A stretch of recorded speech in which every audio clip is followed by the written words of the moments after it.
नमस्कार।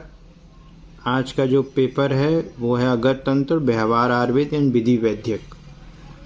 तो ये सिंगल पेपर होता है 100 नंबर का, और इसमें जो इम्पोर्टेंट क्वेश्चंस की बात है तो कुछ तो मैं बताया हूँ, बट एक्चुअल में सिलेबस इतना छोटा है कि सारा सब्जेक्ट आप ये समझिए, सारा जो टॉपिक है इसमें वो सब इम्पोर्टेंट है, कुछ भी पूछ सकते हैं इसमें से, क्योंकि सिलेबस ज़्यादा है ही नहीं।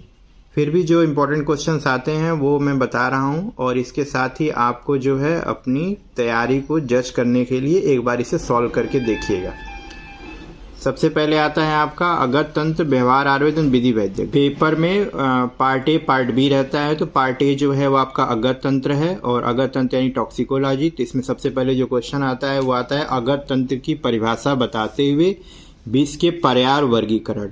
तो अगत तंत्र की परिभाषा में पूरा एक डिफिनीशन दिया हुआ है, सर्प कीट लीता लूता वाला, वो सारा आपको याद करना है। अगत तंत्र नाम सर्प कीट लीता मुस्कान दंश, ये वाला याद करके विष के पर्याय कुछ दिए हुए हैं, गरल वगैरह, और वर्गीकरण।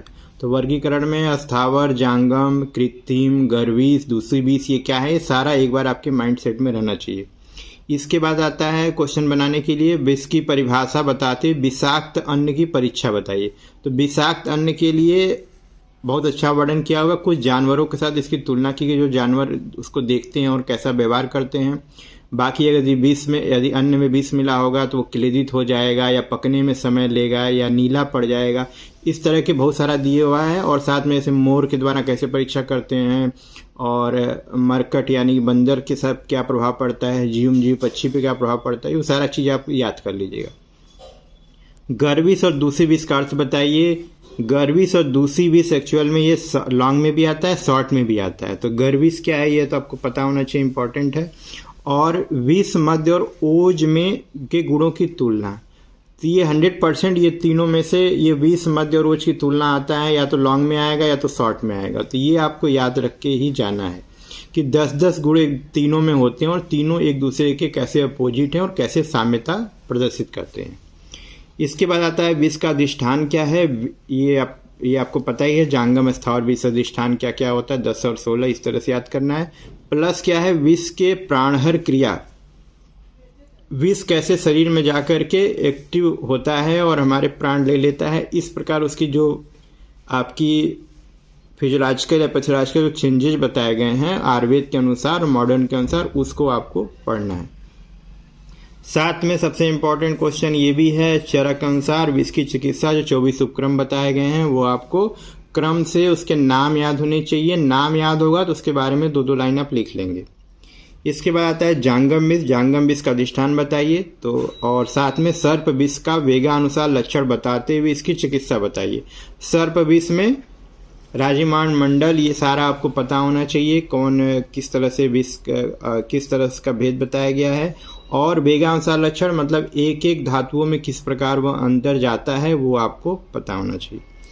इसके साथ ही कुछ प्लांट्स दिए हुए हैं जो स्थावर विष में आते हैं, उसमें उसकी उत्पत्ति क्या है, घातक मात्रा क्या है, फेटल डोज क्या है, फेटल पीरियड जो है वो भी आप पढ़िएगा, और प्लस साथ में उसकी चिकित्सा अगर कुछ बताई हुई तो वो पढ़िए। तो कुछ प्लांट हैं, इसी प्लांट में से कुछ भी 2 या 3 प्लांट आ सकते हैं। तो अर्क है, स्नूही है, करवीर है, गुंजा है, इफेन है, धतूरा, वसनाभ, भल्लातक, जयपाल, भंगा और लांगली। तो इम्पॉर्टेंट में इसमें भी इम्पॉर्टेंट, ऐसे तो सारे इम्पॉर्टेंट में अगर इसमें जाते हैं तो विशेष रूप से हमारे पास इफेन हमें याद रखना चाहिए, और वसनाभ पढ़िए, और भंगा का आजकल यूज ज़्यादा होने लगा, इसे पढ़िए।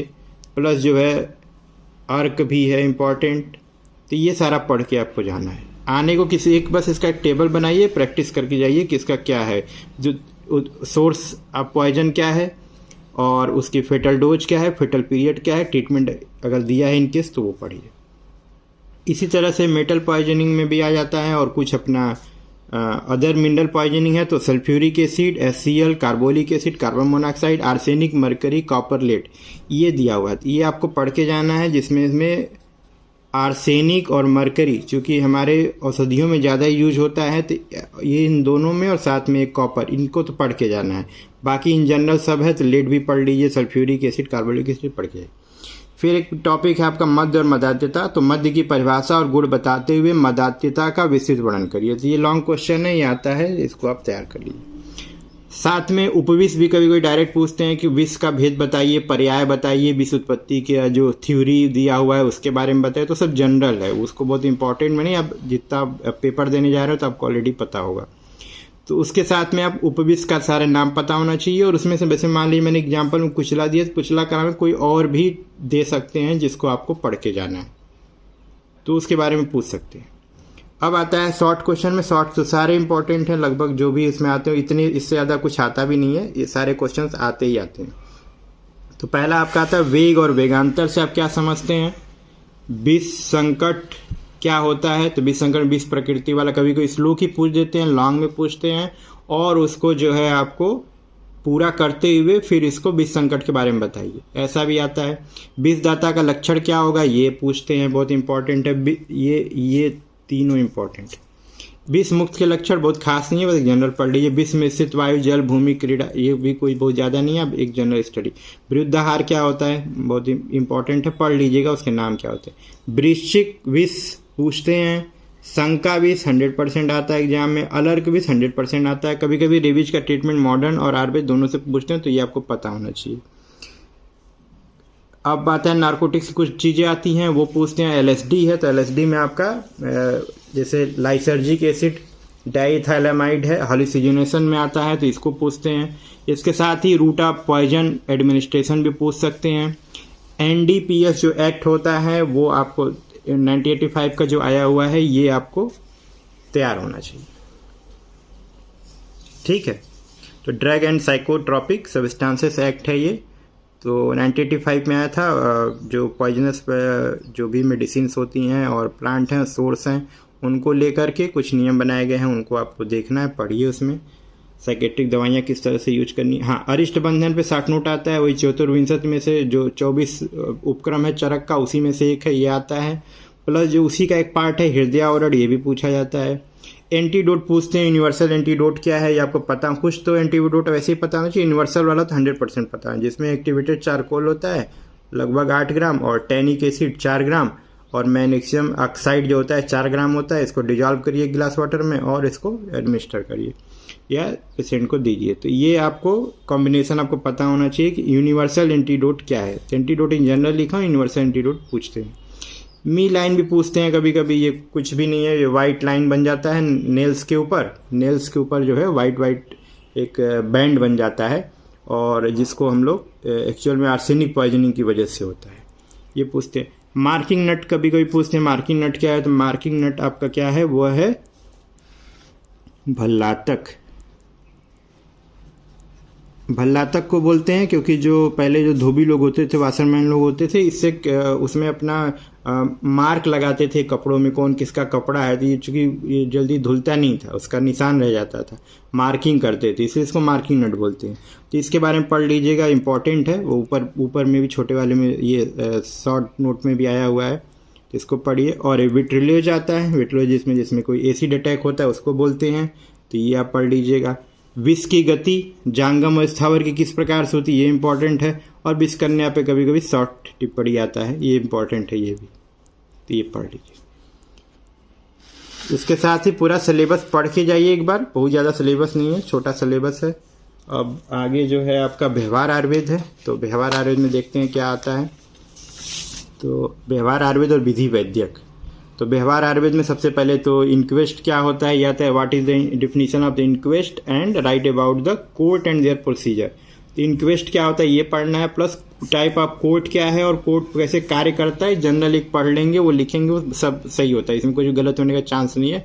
बस आपको पता होना चाहिए कि आप जो टर्म यूज कर रहे हैं वो सही होना चाहिए। जैसे कोर्ट है, टाइप ऑफ कोर्ट बिल्कुल सही होना चाहिए।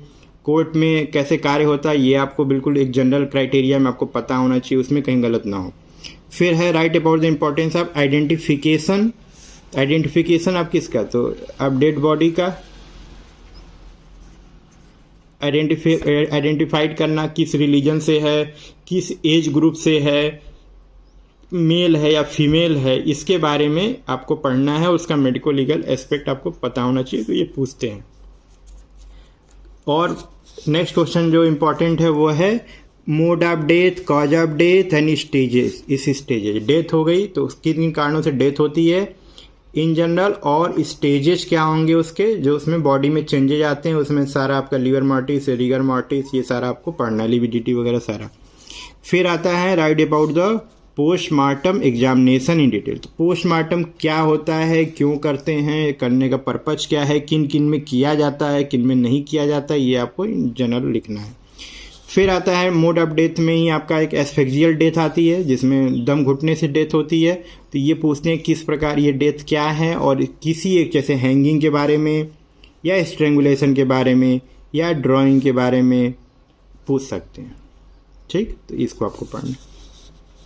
बर्न इंजरी किस प्रकार होती है ये आपको पता होना चाहिए। रूल ऑफ 9 ये आपको 100% आता है, या तो शॉर्ट में आएगा या लॉन्ग में आएगा, तो ये आप रूल ऑफ 9 तैयार करके जाइए।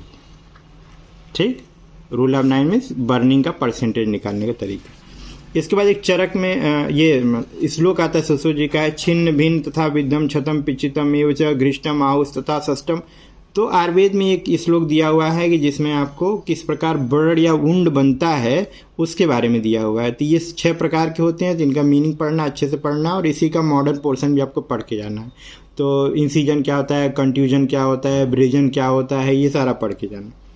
फिर आता है आपका कुछ अपना इस तरह से स्टरलाइजेशन के बारे में दिया हुआ है, आर्टिफिशियल इंसेमिनेशन, इस पर टिप्पणी शॉर्ट नोट पढ़ लीजिए। एबॉर्शन एंड एमटीपी एक्ट क्या होता है ये आप पढ़िए अच्छे से, ये किस प्रकार कार्य करता है। वैद्य की वृत्ति कई बार का पूछा हुआ इंपॉर्टेंट है, शॉर्ट या लॉन्ग में आता है। मैत्री कारोडियम आर्तेसु शक्य प्रीति उपेक्षणम, ये श्लोक आता है, इसको डिटेल करिए, या 4 वृत्तियां होती हैं उसके बारे में पूछते हैं। कुछ सेक्सुअल ऑफेंसेस क्या होते हैं उसके बारे में पढ़ लीजिए, इन जनरल स्टडी है। राइट द डेफिनेशन ऑफ व्यवहार Ayurveda and explain various type of injury. तो यही आयुर्वेदिक वही छिन्न भिन्न छत पिचत है, और मॉडर्न में आपका जो इंजरी के टाइप होते हैं वो सारा आपको लिखिए। अब आता है जो शॉर्ट क्वेश्चन में आते हैं। शॉर्ट क्वेश्चन में हम देखते हैं क्या क्या आता है। सबसे पहले क्या है, इन्फेंटिसाइड है। तो इन्फेंटिसाइड में आपका क्या आता है कि बच्चों की डेथ किस प्रकार होती है, किस एज ग्रुप में होती है, और जेस्टेशन से लेकर के वो आगे बॉर्न होने तक, ये सारा आपको पढ़ना है। फिर आता है मिरर टेस्ट पूछते हैं, इंपॉर्टेंट है। मिरर टेस्ट में क्या होता है, डेथ कंफर्म करने के लिए मिरर टेस्ट किया जाता है। कोई अगर व्यक्ति है, आपको लग रहा है उसकी डेथ हो गई है, तो उसके नाक के पास आप अगर मिरर रखेंगे, शीशा रखेंगे, तो क्या होता है उस पर ड्रॉपलेट, अगर थोड़ा भी सांस चल रही होगी तो वाटर ड्रॉपलेट वहाँ पे वेपर फॉर्म जो बनता है हमारी सांस से निकलता है वो उसमें बन जाएगा, तो वो आपको दिख जाएगा। अगर वो अपना पॉजिटिव आता है तो फिर अपना आप ये समझ सकते हैं कि वो जीवित है। अगर वहाँ ड्रॉप बन रहा है तो नहीं बन रहा है तो फिर डेथ हो गई। ममीफिकेशन एक प्रोसेस पूछा जाता है, डेड बॉडी में होता है। तो जहाँ बहुत ड्राइड एरिया होता है, ह्यूमिडिटी कम होती है, वहाँ पे अगर बॉडी खुले में रहती है तो वहाँ पे ममीफिकेशन हो जाता है। तो ये चीज़ आपको पता होना चाहिए। डेक्टाइलोग्राफी है, तो इसमें आप फिंगर प्रिंटिंग को पढ़ते हैं। टाइप ऑफ विटनेस क्या होते हैं ये पढ़ लीजिए। प्राणाविसर रोगाविसर पर टिप्पणी पूछते हैं, तो ऑलरेडी आपको पता है। प्राणाविसर वो होता है जो प्राणों को वापस लाए, रोगाविसर वो होता है जो रोगों को वापस लाए। तो एक गुड बैड और बैड वैद्य का अंतर बता रखा है, उसको आप पढ़ लें। ओडोंटोलॉजी, डेंटल या डेंचर से आपको पता करना कि एज क्या है और मेल की बॉडी या फीमेल की बॉडी, इस तरह से आप इसको पढ़ते हैं। ट्रू एंड फॉल इंसेन भी पढ़ लीजिएगा, कि जनरल है कि मतलब वो मानसिक स्थिति ट्रू है या फॉल्स है वो देखना है। सफुनिया भी होता है, इसमें एक तरह का ये ऐसी चीज़ है जिसमें आर्डर होता है, जिसमें अपीयर होने के लिए आर्डर कोर्ट से आता है, तो सफुनिया बोलते हैं। हेस रूल एक होता है। हेस रूल ये बताता है कि अगर अब जो कोई मान लीजिए कोई अगर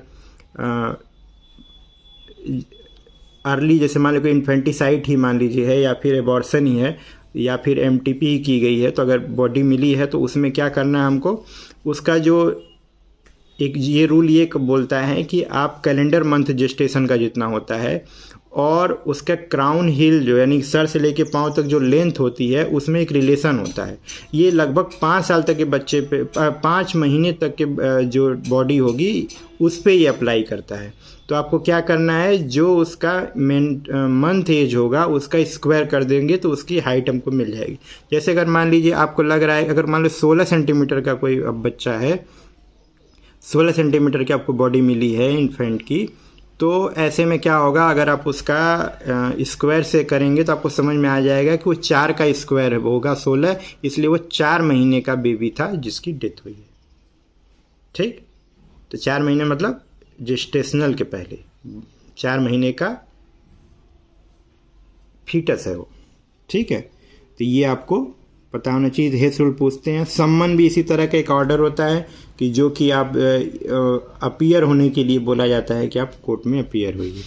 एबॉर्शन और मिसकैरेज में अंतर ये पढ़ लीजिएगा, कब मिसकैरेज बोला जाता है और कितने मंथ के बाद उसको हम एबॉर्शन बोलने लगते हैं।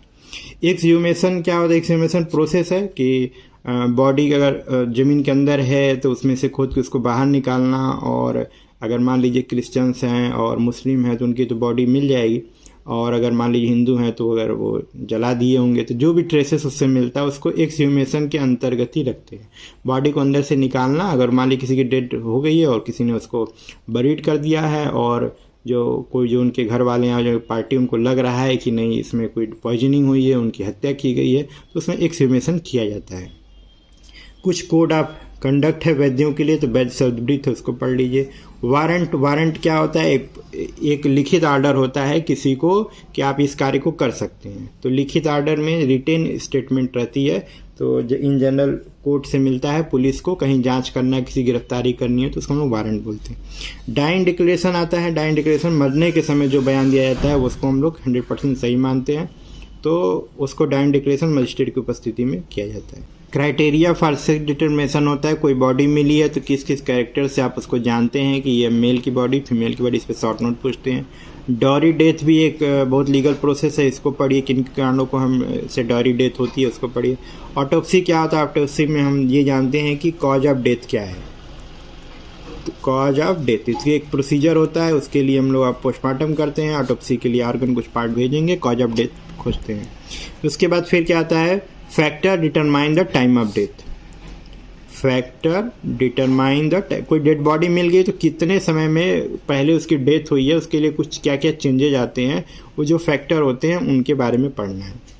तो बहुत ज़्यादा सिलेबस नहीं है, इसको अच्छे से इतना एक सिंपल एक रीडिंग के बाद आप इसको कर सकते हैं, और एक बार पूरा गो थ्रू हो जाइएगा। तैयारी पूरी हो गई है तो इस क्वेश्चंस को देख लीजिए, आपसे सॉल्व हो रहा है कि नहीं हो रहा है। यदि सॉल्व हो रहा है तो बहुत अच्छी बात है, आपकी तैयारी बहुत अच्छी है, और बाकी best of luck. Thank you.